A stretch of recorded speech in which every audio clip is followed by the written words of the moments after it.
परम पूज्य गुरुदेव भगवान दद्दा जी, देव प्रभाकर जी शास्त्री, तो हमारे गुरुदेव थे।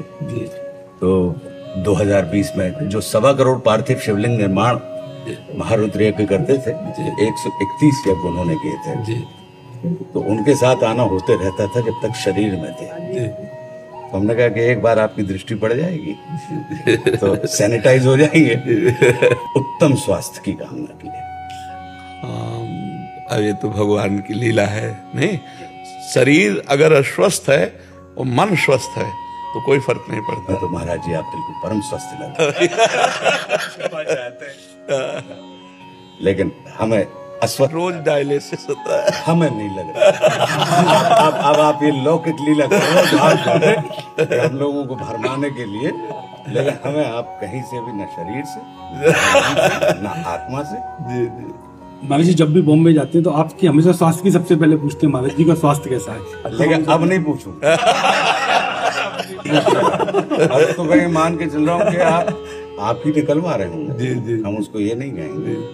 हमें लग रहा है कि महाराज जी अभी तो 80-85। हाँ, एक संत भी बोले थे, अव्यक्त रूप से एक संत आए थे। तो हम ऐसे पात्र मार्जन कर रहे थे तो आए, उनका ए महात्मा, हम ऐसे देखा, बोले निराशा सी तुम्हारे चेहरे पे दिखाई दे रही है, हम अब कभी भी मर सकते हैं। तो उनका नहीं, 80 वर्ष। तो 20 वर्ष तो हो गए हमको इस बात में, और 55-56 की आई होगी। तो अब भी वही हम कह रहे थे कि आपने 55-56 शरीर की अवस्था बताई जी, तो मतलब हम लोग निश्चिंत। 25 तो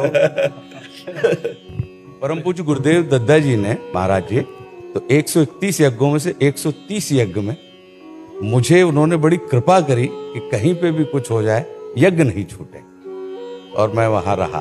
तकरीबन 6 अरब के ऊपर शिवलिंग पूज्य दद्दा, 6 अरब तो नर्मदेश्वर है। हाँ जी, ये हमारे लिए लाए हैं जी।